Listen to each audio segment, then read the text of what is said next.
Mas família é um tema que vocês sabem que mexe muito com a gente, tanto eu quanto a Patrícia. A gente respira realmente família. Hoje foi um dia, estamos vendo dias bem de família mesmo, né? Então, obrigado, isso é rápido, tem fera, né? Então, esse é o Facebook, a Associação da Plena, você dá uma olhadinha. Vão ter vários, tem um portfólio do próprio Facebook da ONG, mostrando tudo que a ONG representa. Então, olha para esse projeto, eu estou de fera, pessoal, não brinca não. Isso é perigoso, então pense, tá bom? E a gente trabalha com família direto, né? A Andréia, por exemplo, veio para cá, passou uma semana com a gente falando de família, né? Nós temos um seminário em Patrícia, que é o Família Saudável, e a gente está ministrando um seminário para a Andréia exclusivo, né? Já temos metade do seminário, vamos completar hoje à noite, se Deus quiser. Está sendo bem legal. O Petro, esse rapaz da Austrália, também veio com questões familiares. Hoje foi um dia que a Patrícia aproveitou para trabalhar com questão familiar. Um filme que eu recomendo vocês assistirem, está no Locadores, O Corajoso, não Corajoso, que é muito bom também, mas O Corajoso é um filme que é a história do George McDowell, que é um dos maiores autores de livros de pesquisa cristã, né? Ele escreveu Mais que um Carpinteiro, Evidência que Existe o Veredito, um grande teólogo. George McDowell tem uma história linda de superação, de sofrimento, de abuso, de pai alcoólatra, pai violento. Ele é um grande líder hoje, né, do Evangelho. Esse é um filme muito forte, então hoje nós compartilhando e tratando questões familiares. Por isso é um tema que eu fico muito à vontade de falar, espero abençoar os irmãos hoje. E eu quero que você abra sua Bíblia, por favor, no livro de Jeremias. Aliás, essa mensagem hoje tem que ser revela aí, né? É quando nossa casa é atacada pelo inimigo. Jeremias capítulo 39, versículos 1 a 8. Livro do profeta Jeremias, capítulo 39, versículos 1 a 8.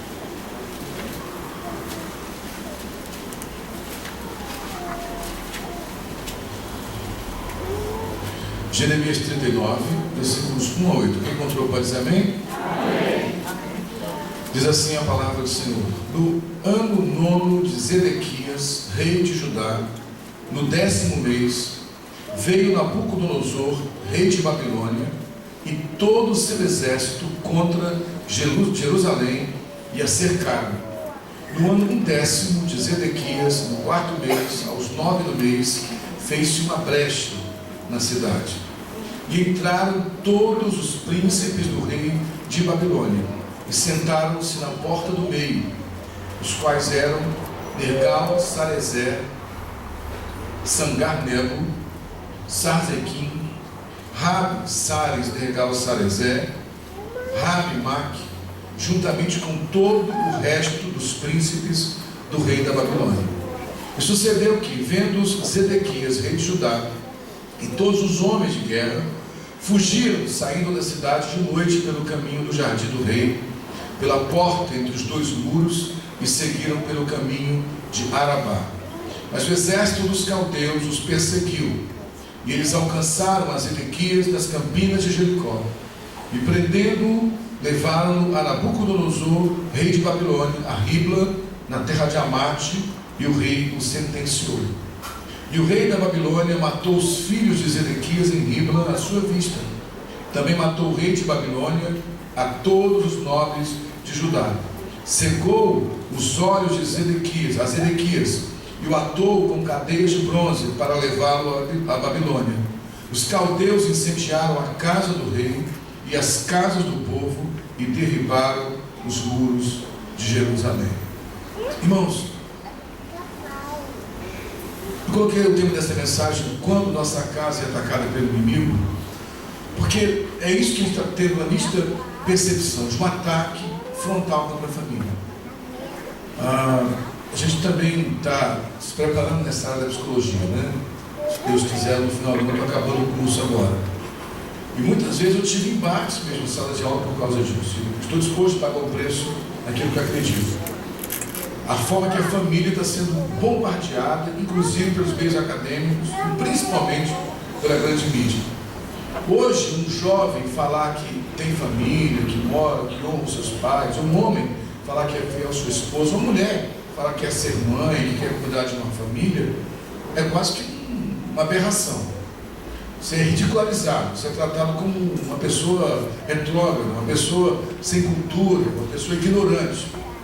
Quando, na verdade, estupidez é tratar dessa forma o tema família. Historicamente, todas as grandes civilizações, elas sofreram ruptura e caíram quando o conceito de família também foi degradado. Se você olhar a civilização fenícia, babilônica, a civilização grega, romana, todas elas começaram a ruir quando o conceito de família ruiu também.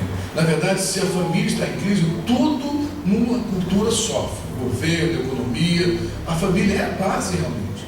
Agora, nós temos visto muitas vezes que esse embate contra as famílias sofre, ou melhor, recebe como reação da igreja muito mais um discurso bélico, beligerante, de guerra. Tipo, a gente vai para a televisão, a gente começa a caçar a parada gay, a gente quer caçar a parada, até a marcha das vadias, você quer caçar isso. Evidentemente essas paradas, essas marchas, não tem nada de positivo, a gente não tem que estar a favor, mas a gente gasta muito tempo brigando contra isso, quando não faz o essencial. O essencial é fortalecer as famílias.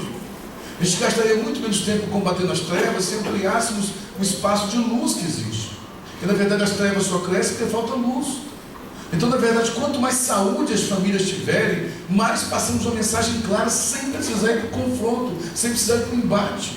Amém, irmãos? Amém. Os homossexuais, os gays, as lésbicas, as prostitutas não são nossos inimigos, são nossos irmãos que estão distantes de alguma coisa porque não têm percepção clara do Evangelho. E são pecadores tanto quanto eu como você, que dependem da graça. Se nós entrarmos num combate pessoal, personificando a guerra, isso até traz alguns dividendos. Você vende material, você consegue apoio político, você consegue verbas para combater, mas enquanto não fortalecemos as famílias, é perda de tempo entrar nessa guerra. As famílias estão sendo atacadas. Não adianta criar uma redoma. Não adianta você ficar batendo no peito, da minha casa não é assim, porque o teu filho vai sair do sistema familiar e vai interagir com outros sistemas. Ele vai para a escola, ele vai para a universidade. Muitos filhos de crentes se afastam do caminho do Senhor quando chegam nas universidades, porque não tem a mínima base clara do que é a família dentro de casa. Ficam embaixo da autoridade, do autoritarismo de alguns pais que impõem certos modelos, e quando esse menino chega na faculdade, ele se defronta com outro mundo, ele desiste de tudo. Porque muitas vezes ele vê um discurso dos pais e uma prática totalmente distante desse discurso, totalmente incongruente, totalmente incoerente, totalmente diferente do que é dito de fato no discurso. Nós precisamos de saúde nas famílias. Amém, irmãos? Amém. Eu quero trazer uma palavra clara. Nós precisamos de líderes que tomem a atitude correta quando a família é atacada. Nessa história que lemos aqui, Jerusalém é atacada. Jerusalém simboliza uma família. Aliás, é assim que os judeus se veem, como família. E o rei é como se fosse o pai dessa família. Eu estava falando com um amigo agora que eu estive lá fora, até o pastor Marconi, que esteve passeando em Israel, nunca fui em Israel.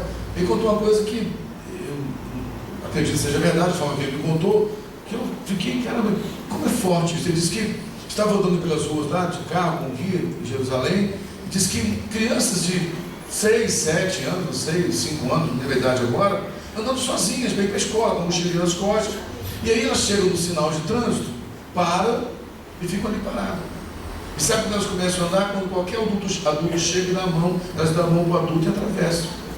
Ele estranhou aquilo e perguntou, como é que pode? Ele falou, aí o guia, que também era judeu, falou, porque para nós, Jerusalém, todos somos só uma família. Então os filhos dos nossos irmãos são nossos filhos também. E o judeu pensa muito nesse mesmo, o conceito de família, a nação toda é uma família. Por isso que eles são hoje praticamente donos de Nova York, né? Que aliás, infelizmente, foi expulso por nós, né? A colônia judaica que morava no Recife foi expulsa e foi para Nova York, no século XVI. Vocês sabiam disso? Eles iam cultivar em Recife uma colônia judaica, foram expulsos pelos portugueses e foram para Nova York. E fizeram Nova York ser o que Nova York é, né? E lá eles estabeleceram como família. E o judeu, quando chega no lugar, ele chega, começa a trabalhar, prospera e traz outra família, porque ele entende que a expressão da palavra shalom, que é paz, envolve prosperidade, volta e justiça social. Não adianta ter prosperidade se perde de ter miséria. Então eles prosperam e voltam, na verdade, mas como família. Em Israel, então, o rei é o pai da família. Aqui Jerusalém é atacada. E qual é a atitude do pai? Que é Zedequias? Ele foge. Muitos pais estão fugindo da sua responsabilidade como líderes da sua família. estão delegando a outras pessoas responsabilidade que é deles. Uma coisa você precisa entender, irmãos: você até pode delegar autoridade, mas responsabilidade no máximo se compartilha. Você não pode delegar responsabilidade. Você não pode dizer: meu filho é assim porque a escola não resolveu, meu filho é assim porque o governo não dá apoio, meu filho é assim porque na igreja não tem um bom trabalho no ministério infantil. Nossos filhos estão errando por nossa causa. Enquanto não entendemos que nós somos responsáveis e até podemos compartilhar essa responsabilidade com outras instituições e estruturas como escola, igreja, governo, mas enquanto não entendemos que nós somos responsáveis, enquanto ficarmos delegando a responsabilidade para outros e fugirmos da nossa própria responsabilidade, nos está matando gerações que vêm pela frente. Vocês entendem isso? Zedequias foge. Agora, é interessante que Jerusalém, ela é sitiada, diz o texto bíblico, por Nabucodonosor, rei de Babilônia. Eles cercaram Jerusalém por mais de 2 anos. E o cerco militar, né, a opressão, o sítio, é algo terrível, porque ele vai tirando a energia daquele que está sitiado. O que se faz? Se cerca, as cidades eram muradas, então um exército poderoso cercava aquela cidade. Enquanto cercava a cidade, ninguém entrava e ninguém saía. O que acontece com o passar do tempo? Começam a acabar as provisões, começa a acabar a comida, começa a acabar a água, começa a vir desconforto. E a gente começa a vencer aquele que está cercado, tirando o seu ânimo. Irmãos, já há algumas gerações as famílias vêm sendo cercadas. Satanás vem criando trincheiras em volta do conceito de família. As famílias cristãs também estão enfraquecendo as famílias, tirando a força, tirando a energia. Agora, perceba uma coisa: depois de quase 2 anos e meio, eles só entraram, como está aqui no versículo 2, porque surgiu uma brecha no muro. Na hora que surge uma brecha no muro, os principais príncipes da Babilônia entram na cidade de Jerusalém. Brechas. As famílias têm deixado brecha, gente. Nossas famílias estão sendo destruídas porque há brechas nos muros. Eu estive pensando nesse tempo de acompanhamento de famílias. São 22 anos, quase 22 anos de ministério pastoral. Desse tempo todo sempre trabalhando com famílias, tanto eu como Patrícia, ouvindo problemas conjugais, ouvindo conflitos conjugais. Eu fiquei pensando quais seriam as brechas pelas quais Satanás está conseguindo se infiltrar nas famílias cristãs e destruí-las. Porque nós estamos vendo uma geração toda de crentes se perdendo, gente. Há uma crise. Eu estive em alguns lugares, a quantidade de pastores desesperados, porque filhos de pastores estão se perdendo. O número de filhos de pastores que não querem mais nada com a igreja é muito grande. O número de filhos de pastores estão se envolvendo com homossexualidade. O número de filhos de pastores se envolvendo com drogas. O número de filhos de pastores se envolvendo com crime. É absurdo. Nós estamos aqui em nossas igrejas, domingo após domingo, e Satanás está entrando nas nossas casas por brechas. Eu queria aqui citar aqui algumas brechas que eu percebi nas conversas com as famílias. Primeira brecha, uma brecha muito forte, que tem aberto porta para a destruição de família, é a pornografia. A pornografia é uma brecha muito sutil. A pornografia, irmãos, ela entra nas casas. Hoje há estudos seríssimos, mesmo no meio secular, no campo acadêmico, preocupadíssimo com essa crise que é a pornografia. Nós estamos cada vez com homens cada vez mais jovens se tornando impotentes sexuais pelo vício da masturbação por causa da pornografia. A pornografia é uma brecha aberta, é uma porta aberta. Muitos de nós jamais ousaríamos pegar os nossos celulares, nossos tablets e ligarmos para ver um filme pornográfico durante o culto. Deus me livre, não posso fazer isso. Eu estou na igreja. Mas por que eu faço isso em casa? Sabe por quê? Porque nós entendemos errado. Nós achamos que esse aqui que é o lugar santo. Isso aqui é um prédio, irmãos. O lugar santo é você. Você entende? O lugar santo sou eu. Aonde eu estiver está a Trindade. Mas nós entendemos tão errado esse conceito de santidade greco-romano, do lugar santo, do santuário, que eu preciso ir lá para o santuário para sentir Deus, que no santuário eu jamais faria isso, mas na minha casa eu faço. A maioria dos adolescentes estão tendo acesso à pornografia, os tem através dos aparelhos eletrônicos da própria casa. A pornografia é uma brecha aberta. Todo filme pornográfico é produzido embaixo de muita maldição, porque os demônios que atuam ali são demônios de destruição de família. Apresenta-se um sexo que não é real. E homens e mulheres estão viciados em pornografia dentro da igreja. E esse vício abre uma brecha no mundo espiritual que você não tem noção. Quando a sua própria casa se torna um lugar de habitação de demônios. Porque esses filmes são feitos embaixo de muitos pactos com Satanás, para prender a pessoa. O sexo. Hoje se trata com muita liberalidade a questão do sexo.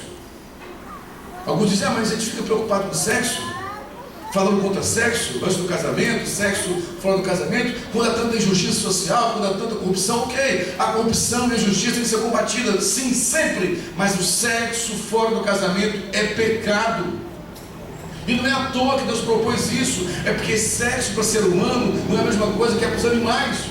Nós estamos nos bestializando, gente, nos animalizando. O argumento para alguns é: os animais fazem sexo o tempo inteiro, os animais têm vários parceiros, nós nos comparando com os animais, alguma coisa está errada. Sexo para animal é puramente instinto de preservação da raça. Sexo para ser humano não é só preservação de raça. Sexo para ser humano envolve afeto, envolve amor, e acima de tudo é o projeto de Deus para nos tornarmos uma só carne, o homem e a mulher. E quando eu trato isso, eu trato como uma aliança muito séria. Como lixo, eu faço pacto com demônios. Pornografia é uma brecha muito séria. Eu não estou aqui para acusar ninguém, por favor. Se você tem sofrido nessa área, você precisa realmente pedir ajuda. Só uma coisa para vocês, irmãos: a pornografia, ela produz um prazer muito similar ao das drogas. A área do hipocampo cerebral, que é ativada com cenas de pornografia, produz satisfação muito parecida com a droga. Ela produz uma dependência psicológica muito séria, porque você encontra prazer muito rápido, você vai buscar cada vez mais aquilo. E qualquer tipo de dependência, quando isso começa na adolescência, é muito mais difícil cortar, porque na adolescência o cérebro não está formado ainda, já está sendo a formação total do seu cérebro, da arquitetura cerebral. E uma dependência que seja de drogas ou de sexo começada na adolescência é muito mais difícil romper. Então, pais, cuidado com a brecha da pornografia, porque você pode estar colocando os seus filhos diante de um caminho de morte. A segunda brecha que eu tenho visto muito são coisas que a gente ouve nos gabinetes pastorais e nos consultórios. A segunda brecha, também ligado a essa área, são os relacionamentos extraconjugais nas redes sociais. Irmãos, o Facebook é uma grande ferramenta, o Instagram, mas virou uma das principais portas de acesso ao adultério. Nos Estados Unidos, mais de 70% dos casos de adultério começaram em relacionamentos virtuais. O Facebook tem sido uma forma muito boa de encontrar amigos do passado, mas também de encontrar ex-namoradas, ex-amantes, casos do passado. Há muita gente hoje com o seu Facebook travado. Eu não sei qual argumento que um casal tem para que um não saiba a senha do outro. Onde nasceu essa proposta? Que um não pode saber onde o outro entra. Quais são as páginas que o outro visita? Quais são as comunidades que o outro visita? Homens e mulheres hoje que se trancam nos seus banheiros de madrugada para acessar Facebook de namorados do passado. Satanás sabe como trabalhar isso mesmo. Deixa eu falar uma coisa com você. Hoje tem sido grave demais os casos que nós estamos atendendo de pessoas que começaram a amizade no Facebook do passado, reencontrar alguém do passado, e Satanás planta isso exatamente no meio de um conflito conjugal. O que começa com uma simples saudade vira um caso extraconjugal muitas vezes. E tem muito crente brincando com isso. Aliás, alguém disse que foi John Piper, que disse que o Facebook serviu pelo menos para uma coisa: para provar para nós que aquela história que não orava porque não tinha um tempo era mentira. Esse papo que eu não oro porque não tem um tempo é mentira. Quem prova isso é o Facebook hoje. Porque o tempo que te gasta no Facebook prova que nós temos tempo para orar, sim. E todos nós, eu não estou aqui me colocando acima de você, também sou réu, confesso, gastamos muito tempo com redes sociais muitas vezes. Tempo poder ser gasto com oração.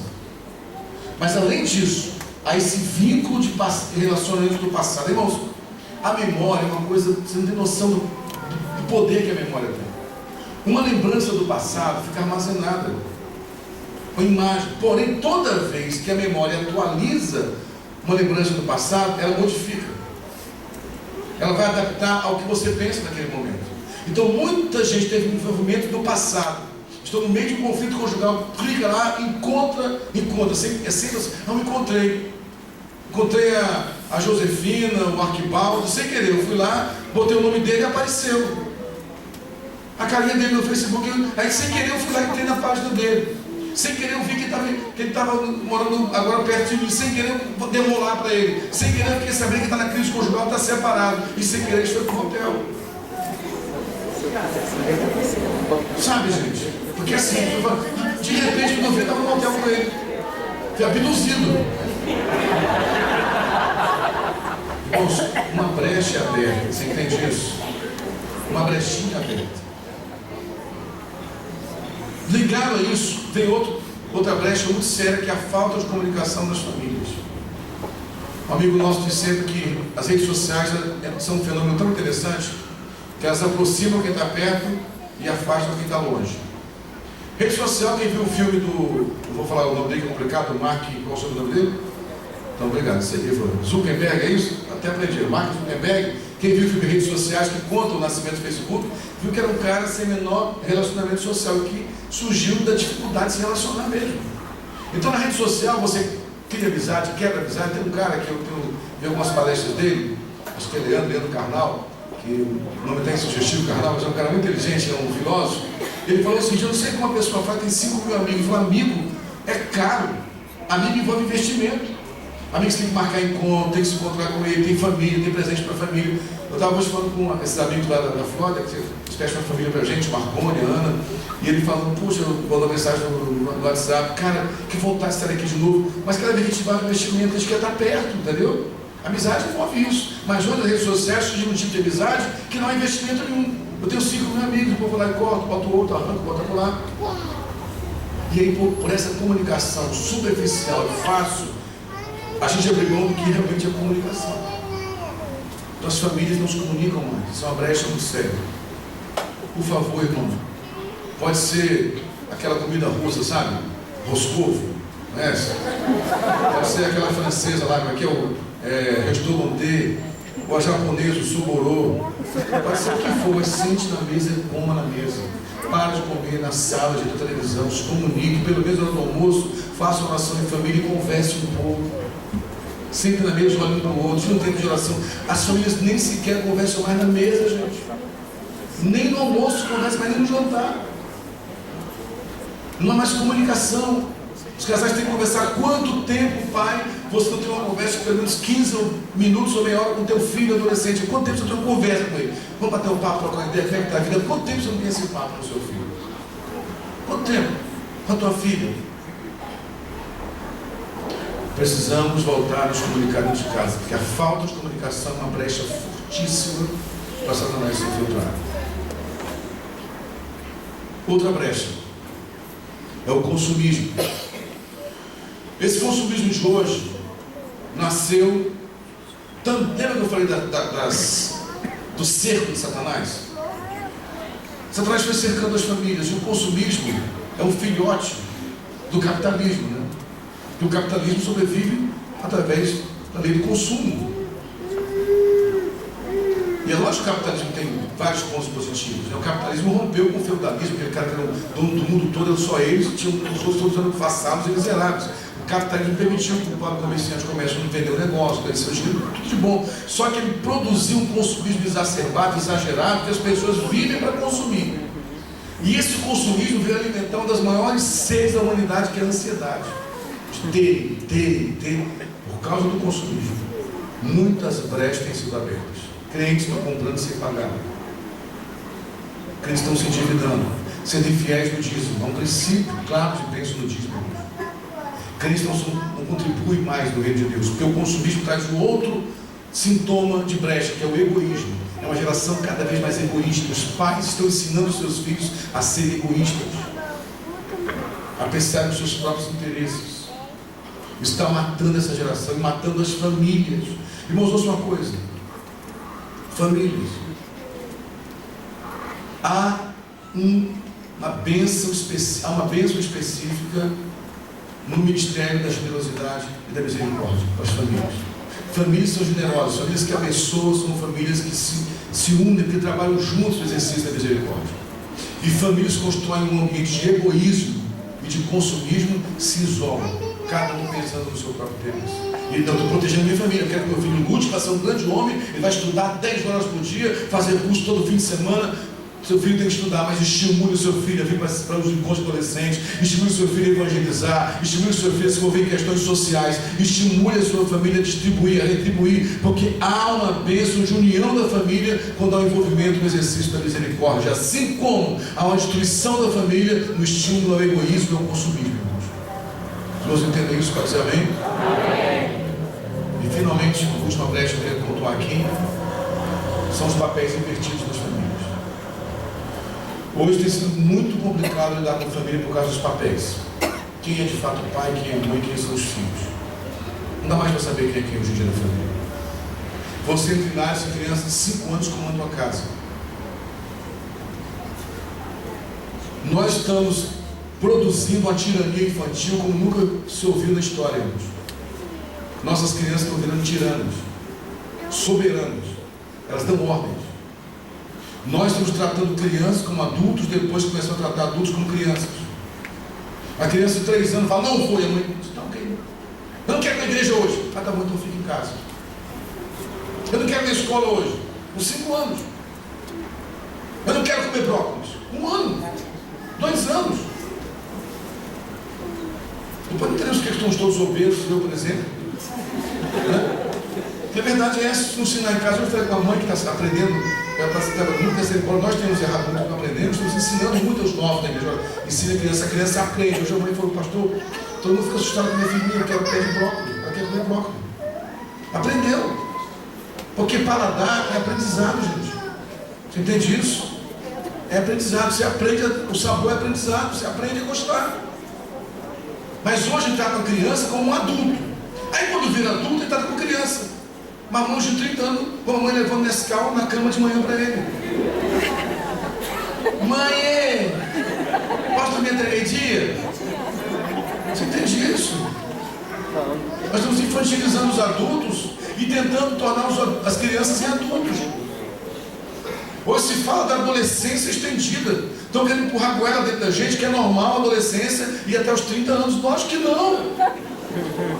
Mamãe, papai, depois de 18 anos de idade, você não tem mais responsabilidade financeira com seu filho. Você entende? Ele tem que aprender a trabalhar e se virar. Tira o estofo do ninho, deixa sentir um pouquinho de espeto, bota ele para a rua. Mas não, mas por que isso aconteceu? Porque muitos desses adultos que são infantilizados agora, quando eram crianças, pareciam adultos, faziam o que queriam. Está confuso, gente. Amém? Amém. Deixa eu ficar muito tempo falando desses papéis, não dá para falar que é uma proposta. Um dia a gente vai ter que combinar um dia um seminário aqui, vai marcar ainda com calma. Já falou várias vezes de agendar, que não conseguimos agendar ainda família saudável. Agora, essa brecha que surgiu, veja bem, irmãos, Deus avisou eles sobre isso. Dá uma olhadinha rapidinho em 2 Crônicas 36. Escuta aqui, acaba às 8, né, cara? Eu vou um pouquinho mais, desculpa. A gente tinha muita coisa para falar, tem que reduzir aqui, a gente vai virar vigília. Vai feriado, né? 2 Crônicas 36. Do 12 ao 16, olha aqui. 2 Crônicas 36, do versículo 12 ao versículo 16. Do 12, 2 Crônicas 36, do 12 ao 16. Perfeito, vamos lá. E fez o que era mal aos olhos do Senhor seu Deus, e não se humilhou perante o profeta Jeremias, que lhe falava da parte do Senhor. Também rebelou-se contra o rei Nabucodonosor, que tinha ajuramentado por Deus, mas Deus endureceu a sua cerviz e se obstinou no seu coração para não voltar ao Senhor Deus de Israel. Além disso, todos os chefes dos sacerdotes e o povo aumentavam cada vez mais a sua infidelidade, seguindo todas as abominações dos gentios, e profanaram a casa do Senhor que ele tinha santificado para si em Jerusalém. E o Senhor Deus de seus pais falou-lhes persistentemente por intermédio de seus mensageiros, porque se compadeceu do seu povo e da sua habitação. Eles, porém, zombavam dos mensageiros judeus, desprezando as suas palavras e mofando dos seus profetas, até que o furor do Senhor subiu tanto contra o seu povo, que nenhum remédio houve mais. Irmãos, deixa eu falar uma coisa com vocês. Tem uma hora que Deus diz basta. Tem uma hora que a taça transborda. E eu temo que nós estejamos fazendo isso com Deus. Os avisos estão sendo dados, Deus está falando o tempo inteiro. As pessoas menosprezam as palavras proféticas. As famílias que são avisadas por Deus, Deus manda profetas, vem palavra, muda nessa área. Gente, ninguém aqui é perfeito, ok? Nós cometemos erros. Mas quando Deus começa a trazer avisos repetidos, eu preciso de uma atitude, irmãos. Há famílias que gastam tempo do pastor, entram na gabinete pastoral para pedir conselhos, falam 1 hora, e depois que ouvem, vão pela direita, vão exatamente para a esquerda, desprezando as palavras. Deus avisou o povo, pare com isso. E o que é pior, voltando a Jeremias, eu não vou ler para ganhar, mas depois você fica calmo, capítulo 34. Jeremias 34 é uma coisa muito interessante. Quando a muralha estava cercada, olha que coisa terrível, eles perceberam o cerco. Aí o profeta foi e confrontou o rei e falou: olha, sabe qual é o problema? Na lei diz que depois de tanto tempo os escravos judeus têm que ser liberados, e nós não estamos liberando. Isso é um pecado contra Deus. Aí sabe o que o rei fez? Proclamou o jejum, se humilhou diante de Deus e ordenou que todos liberassem seus escravos. Então eles cumpriram o que a lei dizia e liberaram seus escravos. Concomitante a isso, na hora que eles liberam os seus escravos, o rei da Babilônia está acampado lá no seu exército, ouve que o Egito atacou a Babilônia. Aí sabe o que o rei faz? Tira o seu contingente, deixa o contingente menor, e vai para a Babilônia proteger o seu exército, o seu rei. Nessa hora, quando o povo de Israel percebe que o rei da Babilônia largou um pouco de cerco, sabe o que eles fazem? Pegam os escravos de volta. Nessa hora a brecha surge. Então, irmãos, essa geração é mais ou menos assim. Apertou a situação, pede socorro a Deus. Nós estamos tratando Deus como se ele fosse um velho, patético, sem ação. Deus é o justo juiz, irmãos. Não se pode brincar com a ação de Deus. Essa geração está brincando com Deus.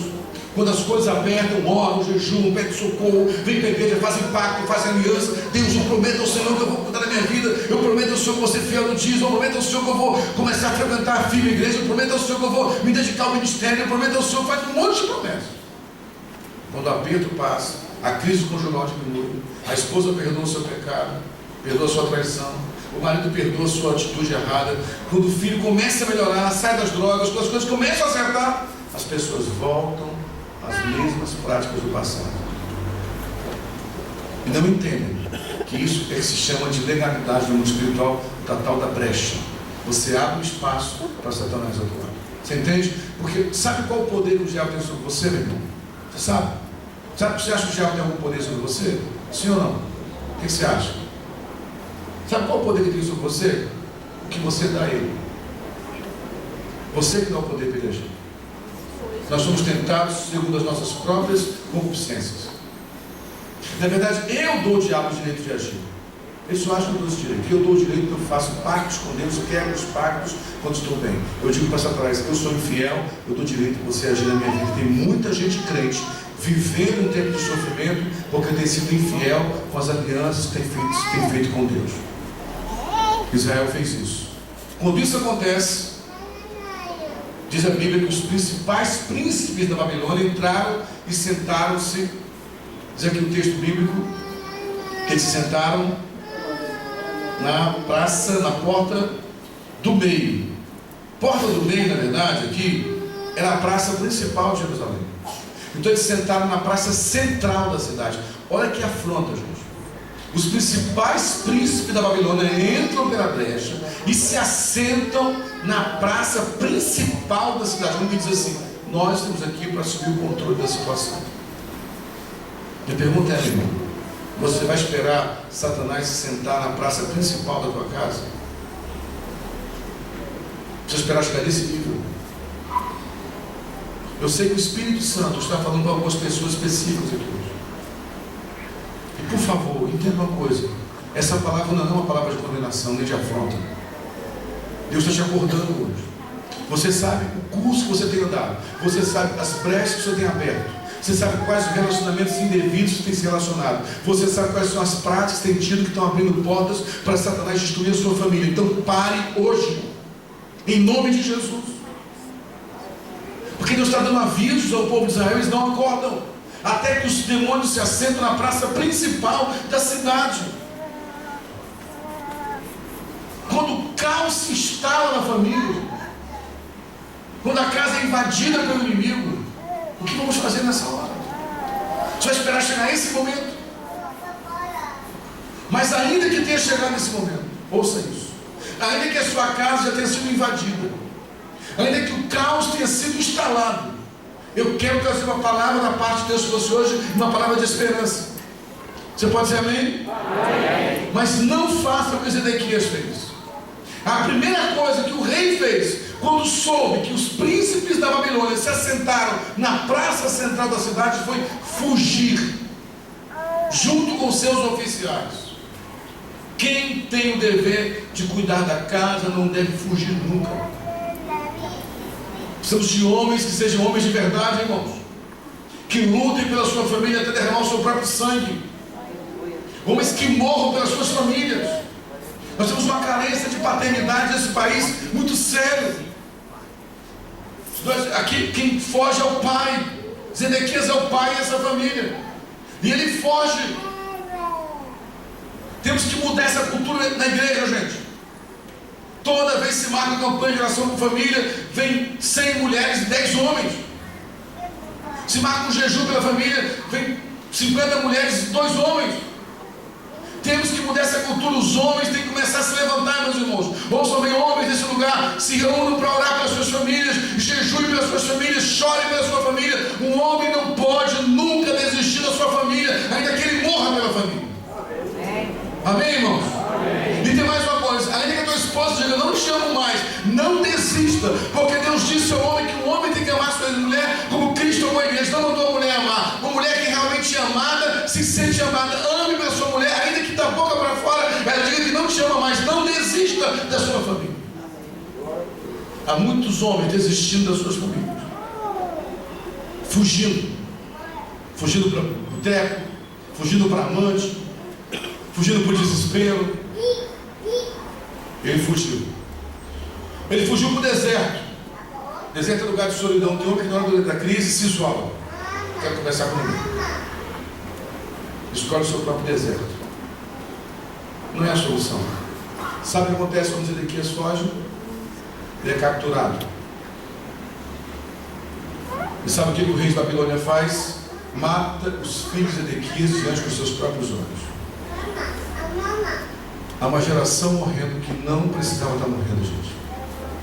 Isso dá uma angústia no coração. Quando eu vejo filhos de crentes morrendo sem esperança.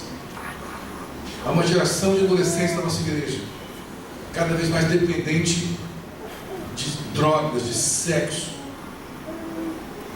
Irmãos, eu tenho plena convicção do que eu estou falando. Uma menina que é criada numa casa onde os papéis são claros e onde o pai de fato é o príncipe do amor daquela casa, onde o pai ama a mãe dessa menina e essa mulher se sente amada por esse homem e essa menina se sente preenchida pela paternidade desse homem, ela não vai buscar sexo antes da hora, não vai, porque a busca de adolescente não é por sexo, é por afeto, mas ela encontra sexo.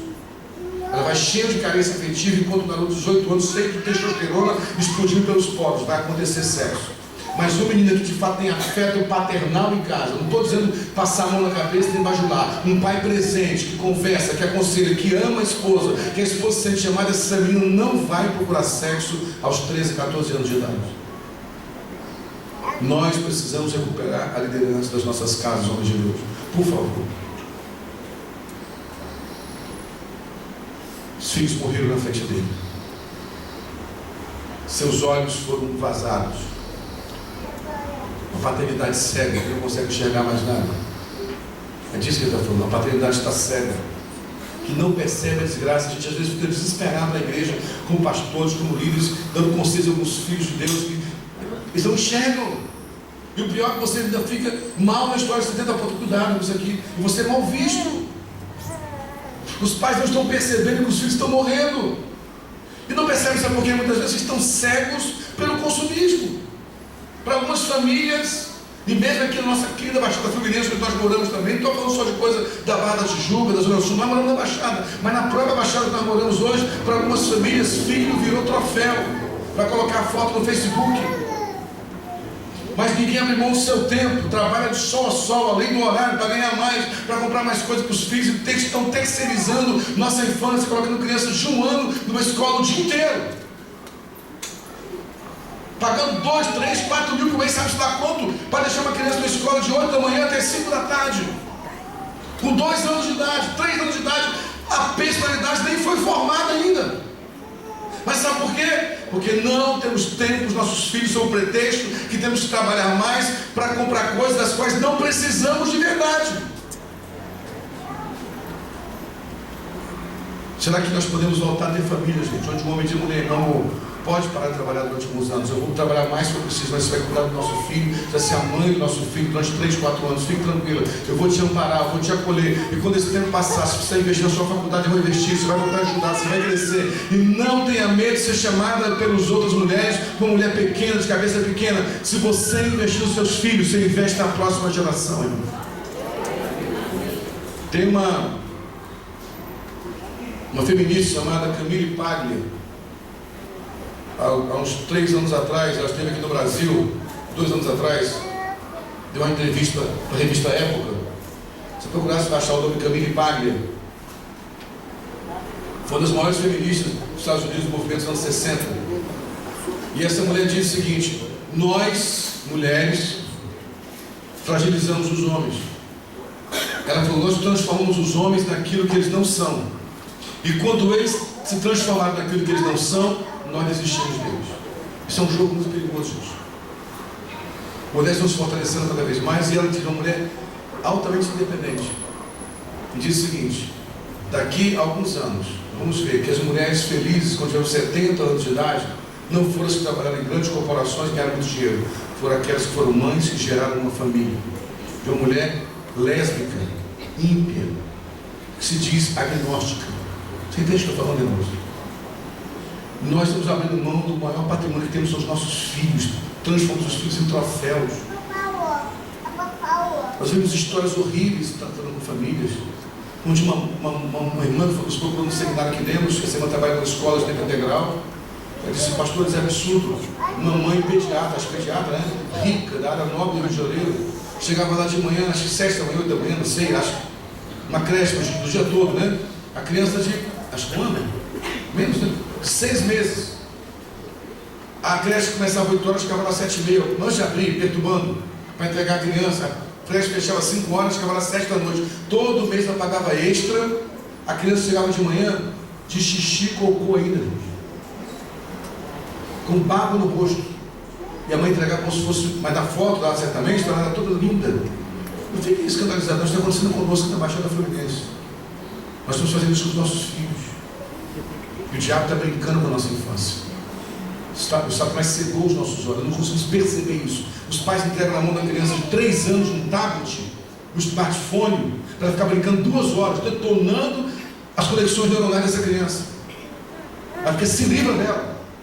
Os desenhos animados estão cheios de ensino sobre homossexualidade, sobre satanismo, sobre papéis invertidos, mas os pais deixam a criança na frente do desenho animado o dia inteiro, porque dá menos trabalho. Ninguém quer abrir mão da vida social por um tempo, ninguém quer abrir mão da night por um tempo, ninguém quer abrir mão do prazer por um tempo, da ascensão profissional por um tempo, por um filho. Nós estamos perdendo nossos filhos para Satanás, porque estamos cegos.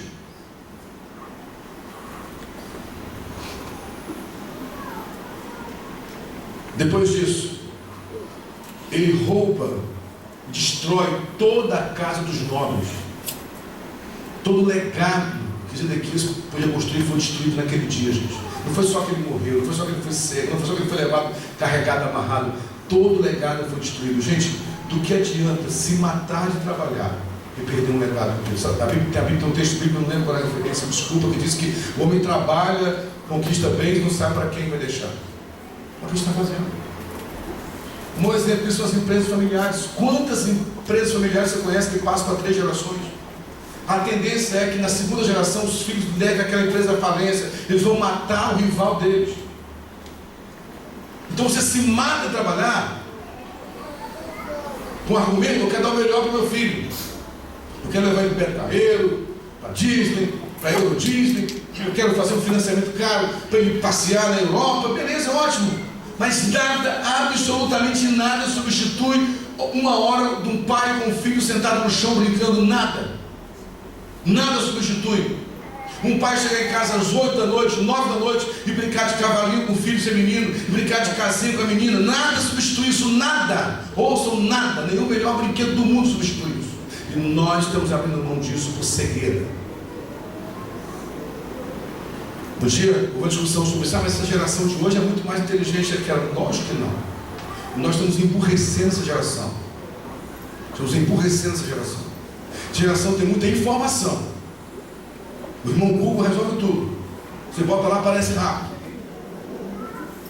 Mas os joguinhos montados nos tablets, os smartphones são perfeitos, são simétricos, exatos. A criança nem sabe o que é viver com imperfeição. Sabe quando é que a criança é inteligente? Ela tem que pegar um pedaço de barro e faz dele um bonequinho, que um fica diferente do outro. Ele tem que pegar um brinquedo e produzir algo que não vai dar muito certo. Ele vai se frustrar com aquilo, e a frustração produz crescimento. Nós não estamos deixando nem nossos filhos se frustrarem, porque no jogo eletrônico tudo se conserta rápido e se resolve. A vida não é assim.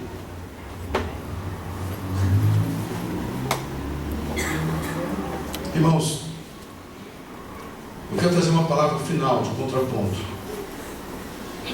Está em 2 Samuel capítulo 23, versículos 11 e 12, para encerrarmos.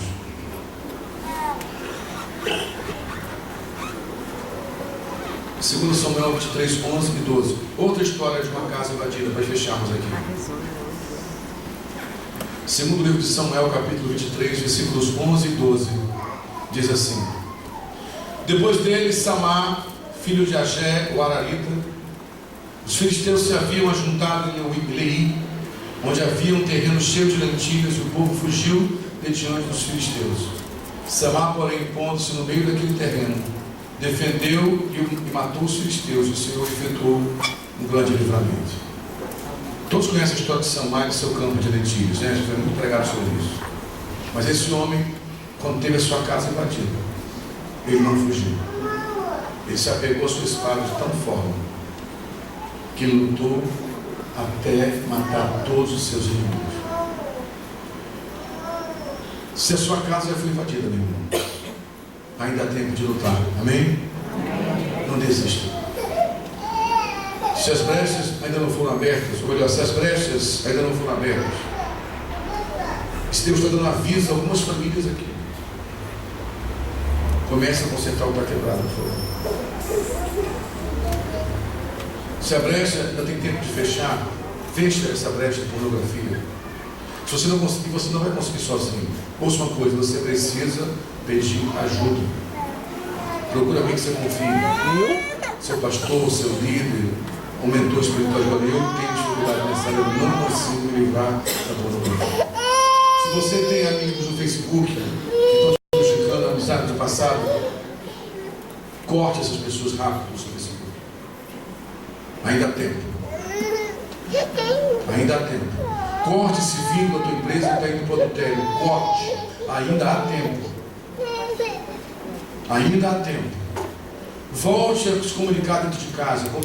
Faça um pacto com a sua família. A gente vai voltar a conversar em casa. Volte a conversar, maridos e mulheres. Como alguém pode estar casado e passar uma semana sem se falar? Não faz sentido isso. Como é que você entra na mesma cama sem se falar? Não faz sentido isso. Como é que o seu filho não ouve sua voz? Max falou: vou dar um gelo nele para ele aprender. Filho não aprende com gelo. A pior surra é a rejeição, querido. Fale com seu filho. Converse com a sua filha. Tenha humildade de perguntar: onde foi que eu errei, filho, como pai? Onde foi que eu errei como mãe? Conserte enquanto há tempo. Em nome de Jesus. Dê um bate nessa vida de consumismo. Viva dentro da sua realidade. Você não é obrigado a ter a roupa de marca que todo mundo tem na igreja. Você não é obrigado a comprar um carro que você não pode comprar só para dizer para o seu vizinho que tem melhor condição financeira. Você não é obrigado a comer no melhor restaurante aqui no Nova Iguaçu, só mais as pessoas você come em lugares bons. Não faça isso. Viva dentro da sua realidade. Seja fiel no dízimo. O dízimo é um princípio de fidelidade. Daqui o pastor falar sobre novos desafios. A igreja está sendo autônoma. A autonomia é algo muito bom, mas a autonomia traz muita responsabilidade, irmãos. Essa igreja realmente é uma igreja já autônoma, não tem porque estar presa a um canto. É uma igreja, não é mais uma congregação. Mas ter autonomia traz responsabilidades. Ser responsável dos dízimos. Não brinque com suas finanças. Isso é uma brecha fortíssima. Conserte a questão do egoísmo. Não crie filhos egoístas. Estimule os seus filhos a se doarem para os outros. Estimule os seus filhos a servirem pessoas. Eles vão crescer, vão estudar, fazer faculdade, mestrado, doutorado, pós-doc, o que quiserem fazer, vão crescer, glória a Deus por isso. Mas ensine o seu filho: meu filho, sirva alguém que não possa te dar nada de volta. Ensine o seu filho a servir pessoas que não vão ser gratas. Ensine isso. Isso é um crescimento que nenhuma academia forma na mente do indivíduo. E por favor, irmãos, feche essa brecha dos papéis invertidos. Coloque os papéis certos dentro de casa. Busque ajuda nessa área. Agora, se a brecha já foi aberta, Satanás já invadiu sua casa, se hoje está um caos, não é hora de fugir, meu irmão. Agora é hora de pegar a espada igual Samar e morrer se for preciso da sua família. Dizer: Deus, eu não vou abrir mão disso aqui. Eu vou jejuar até morrer de fome se for preciso. Eu vou orar até minha mente cansar de orar. Eu vou buscar ajuda onde tiver que buscar, em terapia, em conselhamento pastoral. Eu vou jejuar, vou fazer o que tiver que fazer, mas eu não vou abrir mão da minha família. Não abra mão da sua família. Amém, irmãos? Amém. Deus odeia o divórcio. Esse princípio não se encerrou. Nós estamos tratando o divórcio hoje com muita leviandade. Deus odeia o divórcio. Deus não odeia divorciados, mas Ele odeia o divórcio pelo mal que o divórcio causa na vida das pessoas. Não desista da sua família. Não é hora de desistir. Não é hora de pedir divórcio. É hora de lutar pela tua família, meu irmão. Amém? Busque a ajuda que for preciso. Segure a sua espada firme. Segure a sua espada firme e fala: Deus, precisa morrer. Eu vou morrer lutando pela minha família. Vamos ficar em pé. Vamos orar.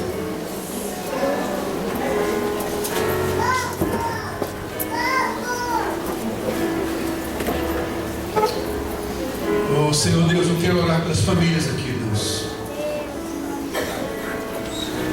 Há famílias que precisam